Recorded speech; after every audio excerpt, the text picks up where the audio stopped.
Welcome back to അക്വൻ company. അപ്പോൾ നമ്മളിപ്പോൾ ഉള്ളത് ജപ്പാനിലാണ്. ജപ്പാനിലെ high speed bullet train system അഥവാ ഷിൻകാസിനെയാണ് നമ്മളിപ്പോൾ കണ്ണുമുമ്പിൽ കണ്ടുകൊണ്ടിരിക്കുന്നത്. അപ്പോൾ ഷിൻകാസ് എന്ന് കേട്ടപ്പോൾ നിങ്ങൾക്ക് സിംഹാസനം ഒക്കെ ഓർമ്മ വന്ന് കാണും. ബട്ട് നോ, ഇത് ഷിൻകാസനാണ്. ജപ്പാനീസിൽ അത് അവരുടെ ഹൈ സ്പീഡ് ബുള്ളറ്റ് ട്രെയിൻ എന്നുള്ള പേരാണ്. അപ്പോൾ നമുക്ക് തുടങ്ങാം.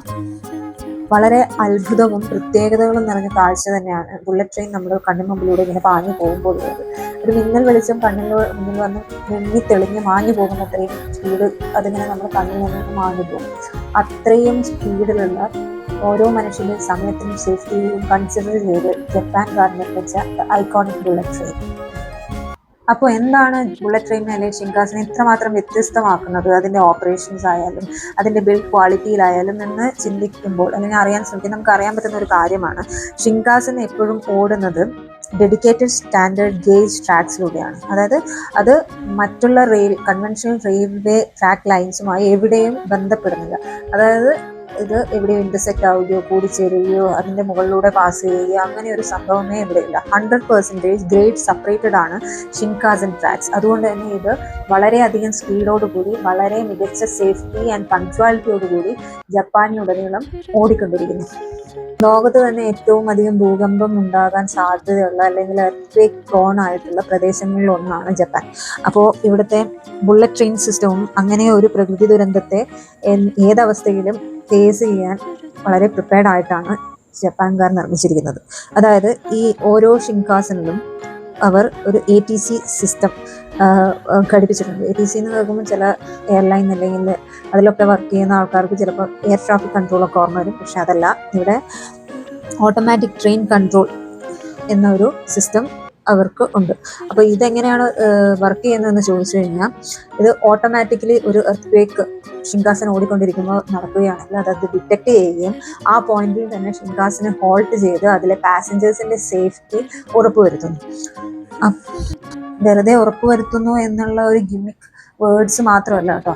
1964 ഷിൻകാസൻ നിലവിൽ വന്നത് മുതൽ ഇന്ന് വരെ ഷിൻകാസൻ അഥവാ ബുള്ളറ്റ് ട്രെയിൻ ആക്സിഡന്റോ റെയിൽ ആക്സിഡന്റിലോ ജപ്പാനിൽ ഒരു മനുഷ്യൻ പോലും ജീവൻ നഷ്ടപ്പെട്ടിട്ടില്ല എന്നതൊരു സത്യമാണ്.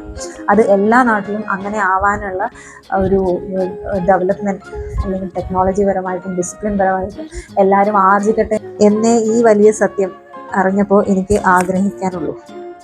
അപ്പോൾ നമ്മൾ ഈ വലിയ കഥകളൊക്കെ പറഞ്ഞുകൊണ്ടിരിക്കുന്നതിനിടയിൽ നമ്മൾ ആദ്യമായി കയറാൻ പോകുന്ന ഷിൻകാസൻ വന്നെത്തി സുഹൃത്തുക്കളെ. അപ്പോൾ നമ്മൾ കയറുന്ന ഷിൻകാസിൻ്റെ പേര് ടക്കൈഡോ ഷിൻകാസൻ ആണ്. നമ്മൾ ഇന്ത്യയിലെ ഓർമ്മയിൽ വെച്ച് ഈ ഇറങ്ങുന്ന പാസഞ്ചേഴ്സ് ഒക്കെ ഇറങ്ങിയ ശേഷം ഉടനെ തന്നെ നമുക്ക് അകത്തോട്ട് കയറാമല്ലോ എന്നുള്ള ഒരു ചിന്തയിലായിരുന്നു നോം. പക്ഷേ അങ്ങനെയല്ല സുഹൃത്തുക്കളെ.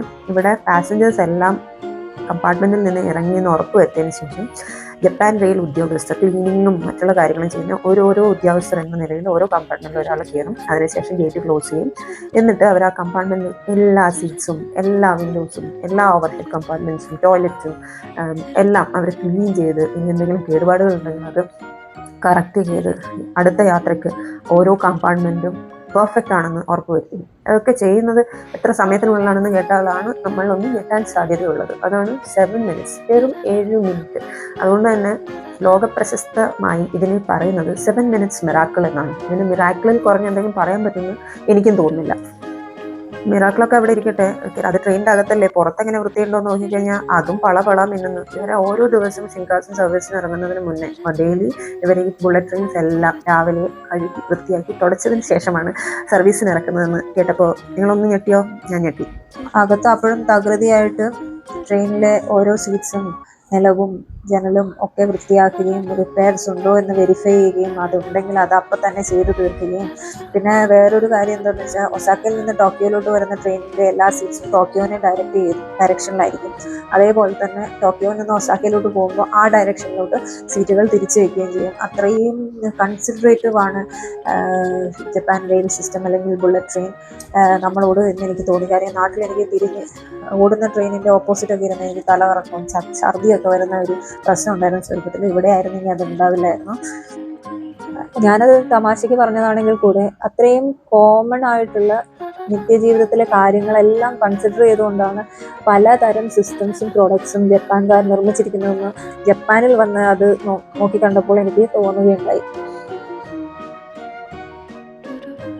ലോകമെമ്പാടും അതീവ പ്രശസ്തമായതും അതേപോലെ തന്നെ പഠനവിധേയവുമായ ഒരു കാര്യമാണ് ഷിൻകാസന്റെ 7 മിനിറ്റ്സ് മിറാക്കിൾ. ഇവിടുത്തെ മനുഷ്യന്മാരുടെ അതിയായ ഡിസിപ്ലിനും അച്ചടക്കവും സ്കൂൾ തലം മുതൽ കുട്ടികളെ പഠിപ്പിച്ചുകൊണ്ട് വരുമ്പോൾ ഉള്ള ആ വാല്യൂസും ഒക്കെ കൊണ്ട് ഇവർക്ക് അച്ചീവ് ചെയ്യാൻ പറ്റിയ ഒരു സൂപ്പർ പവറാണ് ഇത്തരം 7 മിനിറ്റ്സ് പോലുള്ള അവരുടെ ഡെയിലി ലൈഫിലുള്ള പല അത്ഭുതങ്ങളും.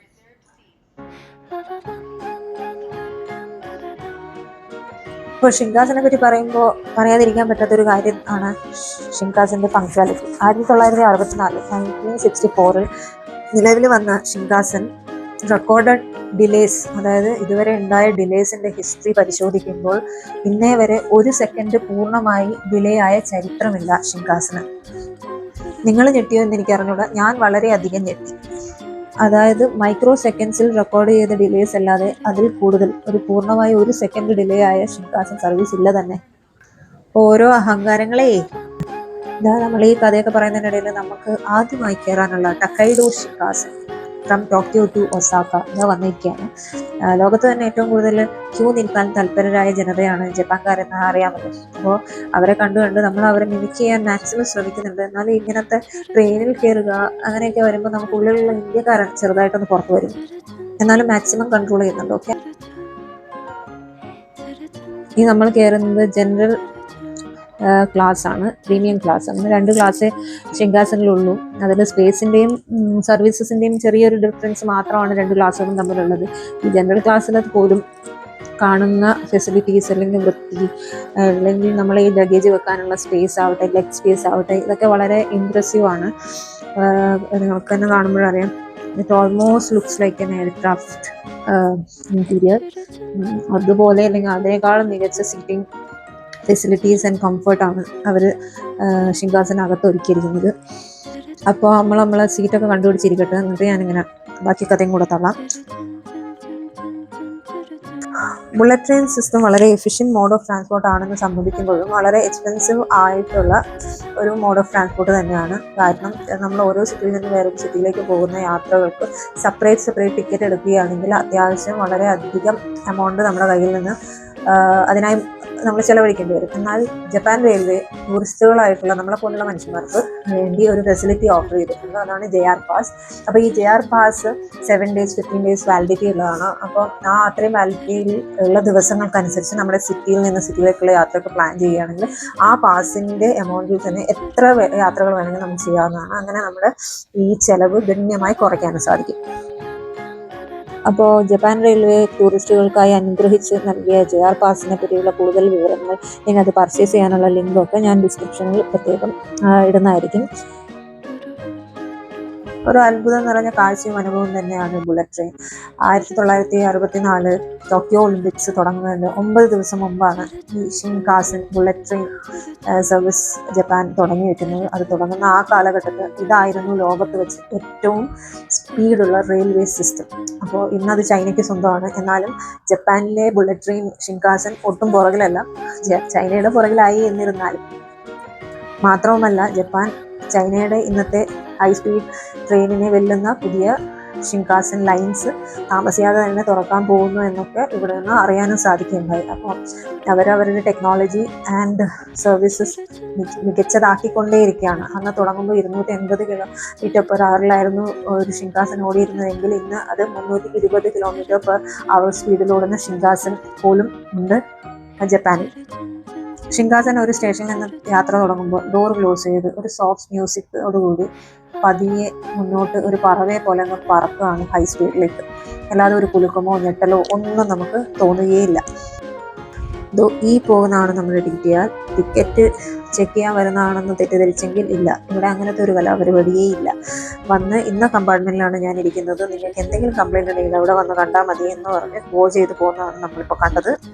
ഷിൻകാസനിൽ കയറിയത് മുതൽ എൻ്റെ ശ്രദ്ധ ഇതിൻ്റെ പല ഫീച്ചേഴ്സ് അല്ലെങ്കിൽ അതിൻ്റെ ഒരു എക്സ്പീരിയൻസ് ഇങ്ങനെ ഒബ്സർവ് ചെയ്യുന്നില്ലായിരുന്നു. അപ്പോൾ ഞാൻ ശ്രദ്ധിച്ചൊരു കാര്യം എന്ന് വെച്ചാൽ ഇത്രയും സൈലൻറ്റ്, സ്ലീക്ക് ആൻഡ് പ്രിസൈസ് ആയിട്ടുള്ള ട്രാവൽ ക്യാബിൻസ് മേ ബി നമ്മളൊരു എയർപ്ലെയിനിൽ കണ്ടിരിക്കാം, but not in any train or bus or any other form of transportation.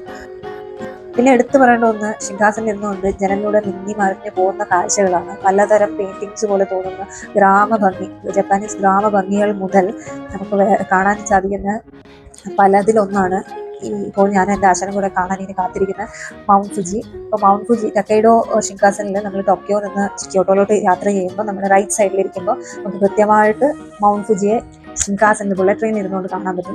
നിങ്ങൾക്കറിയാം, ഞാനും എൻ്റെ ആശാനും ഒത്തിരി എക്സൈറ്റഡ് ആയിരുന്നു ആ കാഴ്ച കാണാനും. അത് നിങ്ങൾക്ക് തോന്നുന്നുണ്ടോ എന്ന് അറിഞ്ഞൂടെ. കാര്യം ഓബ്വിയസ്ലി ഒരു സ്ക്രീനിലൂടെ കാണുമ്പോൾ നേരിട്ട് കണ്ട എക്സൈറ്റ്മെന്റ് തോന്നണമെന്നില്ല. പക്ഷേ ആ കാഴ്ച ഭയങ്കരമായി സന്തോഷം നൽകിയതും അത്ഭുതം നിറഞ്ഞതായിരുന്നു. ഒരു ഫോറിനർ അല്ലെങ്കിൽ ടൂറിസ്റ്റ് എന്ന നിലയിൽ മൗണ്ട് ഫുജി കാണുമ്പോൾ നമുക്കൊരു എക്സൈറ്റ്മെന്റ് തോന്നാനുള്ള കാരണം അത് ജപ്പാനിലെ വളരെ പോപ്പുലർ ആയിട്ടുള്ള ഒരു സീനിക് ബ്യൂട്ടിയാണ്, അല്ലെങ്കിൽ അത് അവിടുത്തെ ടോളസ്റ്റ് മൗണ്ടൻ ആണ് എന്നൊക്കെയുള്ളൊരു കൺസിഡറേഷനായിരിക്കാം. പക്ഷെ ജപ്പാനീസ് ആൾക്കാർക്ക് മൗണ്ട് ഫുജി അതിനേക്കാൾ ഏറെ എന്തൊക്കെയോ ആണ്. അവിടെ പോപ്പുലർലി അവരതിനെ വിളിക്കുന്നത് ഫുജി സാൻ എന്നാണ്. അപ്പോൾ ഈ ഫുജി സാൻ അവരുടെ ഒരു സാക്രഡ് സിമ്പിൾ ആണ്, അല്ലെങ്കിൽ ആർട്ടിസ്റ്റുകൾക്ക്, പെയിൻറ്റേഴ്സിന് ഒരു ഇൻസ്പിറേഷനായിട്ട് കരുതപ്പെടുന്ന ഒന്നാണ്. മാത്രമല്ല ഒരു പിൽഗ്രിം പോലും മൗണ്ട് ഫുജി ഒരു കാലത്ത് ആക്റ്റീവ് വോൾക്കാനോ ആയിരുന്നെന്നുള്ളത് നിങ്ങൾക്ക് മിക്കവർക്കും അറിയുന്ന കാര്യമായിരിക്കാം. അപ്പോൾ ഇന്ന് അതൊരു ഡോർമെന്റ് വോൾക്കാനോ ആയിട്ടാണ് കരുതുന്നതെങ്കിലും പണ്ട് ഒരു 300-350 വർഷങ്ങൾക്ക് മുമ്പ് ഈ അഗ്നിപർവ്വതം പൊട്ടിത്തെറിക്കുകയും ഒരുപാട് നാശനഷ്ടങ്ങൾ ഉണ്ടാവുകയും ചെയ്തിട്ടുണ്ട്. അതുകൊണ്ട് തന്നെ ഇന്ന് ഇതൊരു ഡോർമെന്റ് വോൾക്കാനോ ആണെങ്കിലും ജപ്പാനീസ് ഗവൺമെന്റ് ഇതിനെ ഒരു പൊട്ടൻഷ്യൽ ഹസാർഡായിട്ടാണ് എന്നും കാണുന്നതും അതിന് ക്ലോസ് ആയിട്ട് ഒബ്സർവ് ചെയ്യുന്നതും. ജപ്പാനിലെ വളരെ പോപ്പുലറായ മതമായ ഷിൻഡോ ബുദ്ധ മതത്തിലൊക്കെ പെട്ട പല തീർത്ഥാടന കേന്ദ്രങ്ങളും മൗണ്ട് ഫുജിയിലുണ്ടെന്നും അവിടേക്ക് വിശ്വാസികൾ യാത്ര ചെയ്യുമെന്നൊക്കെ അറിയാനും സാധിച്ചു. പിന്നീട് ഈ കാണുന്ന വളരെ മനോഹരമായ ജപ്പാനീസ് ഗ്രാമങ്ങളും ടൗണുകളും ഒക്കെ കാണുമ്പോൾ നിങ്ങൾ കണ്ടിരിക്കാൻ സാധ്യതയുള്ള പല ആനിമെ മൂവീസിൽ അല്ലെങ്കിൽ ചില ജപ്പാനീസ് കാർട്ടൂൺസിൽ ഒക്കെ കണ്ട അതേ ഇമേജസിൻ്റെ ഒരു റിയൽ ലൈഫ് പതിപ്പുകളാണ് ഇവിടെ എന്നും ഉള്ളതെന്ന് കാണാൻ സാധിക്കും. അത് ഒരു തരത്തിൽ എനിക്ക് വളരെ അത്ഭുതവും ഒരു വിശ്വസിക്കാൻ പറ്റാത്ത പോലുള്ള ഒരു അനുഭവമായിരുന്നു. കാര്യം ഇതിൽ കാണുന്ന ഓരോ സ്ട്രീറ്റ്സും അല്ലെങ്കിൽ ആ പാടങ്ങളും അതിൻ്റെ കരയിലിരുന്ന് കൃഷി ചെയ്യുന്ന മനുഷ്യന്മാരും ഒക്കെ ആ കാർട്ടൂണുകളിൽ അല്ലെങ്കിൽ ആ ആനിമെ മൂവിയിൽ കണ്ട് നമ്മുടെ ഹൃദയത്തിൽ പതിഞ്ഞ ഇമേജസ് ആയിരുന്നു. അതിന് ഒരു റിയൽ ലൈഫ് ഫോം കിട്ടിയതുപോലെയായിരുന്നു എനിക്ക് ഈ കാഴ്ചകളിങ്ങനെ കണ്ണു നട്ട് യാത്ര ചെയ്യുമ്പോൾ തോന്നിയത്. നിങ്ങൾക്കും ഇഷ്ടപ്പെടും എന്നോർത്താണ് ഞാൻ അതിൻ്റെ വീഡിയോസ് ഈ കഥ പറച്ചിൽ വീഡിയോയുടെ കൂടെ ഇത്രയും ലോങ് ആയിട്ട് അറ്റാച്ച് ചെയ്യുന്നത്. ഇഷ്ടമാവുകയാണെങ്കിൽ ഇരുന്ന് കാണുക.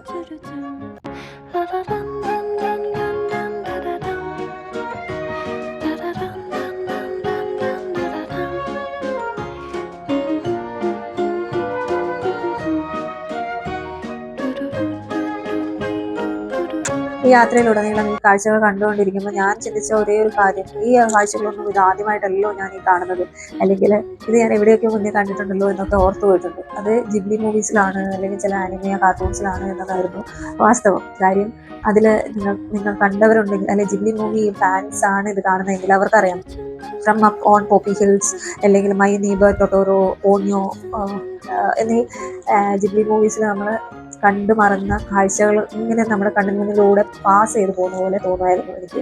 അപ്പോൾ തോന്നിയൊരു കാര്യമാണ്, അല്ലെങ്കിൽ ജിബ്ലി മൂവീസോ അനിമെ മൂവീസോ അല്ലെങ്കിൽ ഇവിടുത്തെ ജപ്പാനീസ് കാർട്ടൂൺസോ ചെയ്യുന്ന ഓരോ ആർട്ടിസ്റ്റും അവരുടെ ആർട്ടിസ്റ്റിക് ഫ്രീഡം കൊണ്ട് അവിടെ ഇല്ലാത്ത ഒരു കാര്യവും അതിൽ ഇമാജിൻ ചെയ്ത് ആഡ് ഓൺ ചെയ്തിട്ടില്ല. പകരം അവരവിടെയുള്ള ആ ഭംഗികളൊക്കെ പൂർണ്ണമായും ഈ അനിമെ മൂവീസിലൂടെയും കാർട്ടൂൺസിലൂടെയും നമ്മുടെ മുന്നിൽ എത്തിക്കുകയായിരുന്നു ചെയ്തത് എന്ന്. ആ കാഴ്ചകൾ അത്ര കണ്ട് മനോഹരവും പ്രിയപ്പെട്ടതുമാണ് എനിക്ക്. അതുകൊണ്ട് തന്നെ കണ്ട് നിൽക്കുമ്പോൾ നമുക്ക് എന്ത് പ്രകൃതി ഭംഗി, അല്ലെങ്കിൽ എന്തുമാത്രം ടെക്നിക്കൽ അഡ്വാൻസ്മെൻ്റ് ആണ് ഈ ജപ്പാനിൽ എന്നൊക്കെ പറഞ്ഞു നിർത്തിയാൽ അത് വലിയൊരു ഇൻകംപ്ലീറ്റ് സ്റ്റേറ്റ്മെൻ്റ് ആയിപ്പോൾ. ഒരു സമൂഹം എന്ന നിലയിൽ ജപ്പാൻ ആർജിച്ചെടുത്തിരിക്കുന്ന ഡിസിപ്ലിൻ, ആ ഡിസിപ്ലിനിലൂടെ എടുത്തിരിക്കുന്ന അവരുടെ സമൂഹത്തിൻ്റെ ഓർഡർ ആൻഡ് ക്ലെൻലിനെസ് ആവട്ടെ, ഒരു മനുഷ്യൻ മറ്റൊരു മനുഷ്യനോട് കാണിക്കുന്ന ഒരു കൺസിഡറേഷൻ ആവട്ടെ, പേഷ്യൻസ് ആവട്ടെ, ഇതൊക്കെ ഒരു സമൂഹം എന്ന നിലയിൽ ഒരു വ്യക്തിക്ക് ചിലപ്പോൾ നമുക്കൊക്കെ സാധിച്ചിട്ടുണ്ട്. ഒരു സമൂഹം എന്ന നിലയിൽ അവർ എന്തുമാത്രം അത് ഒരുമിച്ച് ചെയ്യുന്നു എന്നതിലാണ് ആ രാജ്യത്തിന് ഇത്രയും പ്രത്യേകതയുള്ളതാക്കി മാറ്റിയത് എന്ന് എനിക്ക് തോന്നി. ഭൂമിയിൽ ജപ്പാനേക്കാളും മനോഹരമായ അല്ലെങ്കിൽ ജപ്പാനേക്കാൾ ടെക്നിക്കലി അഡ്വാൻസ്ഡ് ആയ രാജ്യങ്ങൾ വേറെയും ഉണ്ടാവാം. പക്ഷേ ജപ്പാനിൽ ജീവിക്കുന്ന മനുഷ്യരുടെ അത്രയും മികച്ച മനുഷ്യന്മാർ വേറെ ഒരു ഇടത്തിലും ഒരു സമൂഹം എന്ന നിലയിൽ വളർന്ന് എത്താൻ ഇനിയും ഒത്തിരി നാൾ വേണ്ടി വരും എന്നെനിക്ക് തോന്നി.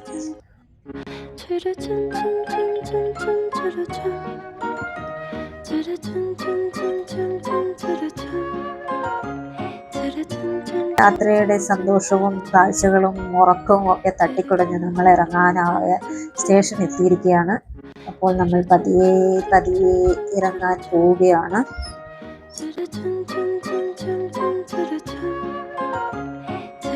അങ്ങനെ ഒത്തിരി പതിയൊന്നും പോയാൽ ശരിയാവില്ല. ഷിങ്കാസൻ അധികം നേരം അവിടെ നിൽക്കാൻ പറ്റില്ല. ഷിങ്കാസൻ തന്നെ ഓർമ്മിപ്പിച്ച് നമ്മളെ. അപ്പോൾ നമ്മൾ വേഗം ഇറങ്ങുകയാണ്. അങ്ങനെ നമ്മൾ ഒഡാവാര സ്റ്റേഷനിൽ ഇറങ്ങുന്നു. ക്യൂവായി നിന്ന് ഇറങ്ങുന്നു. ഇപ്പോൾ ക്യൂവായി നിന്ന് അകത്തോട്ട് കയറാനുള്ള മനുഷ്യന്മാരെ കാണുന്നു. ആ ക്യൂ കണ്ട് ഞാൻ കൃതാർത്ഥയായി. അപ്പോൾ എല്ലാവരും സബ്സ്ക്രൈബ് ചെയ്യാൻ മറക്കണ്ട. ഓക്കെ.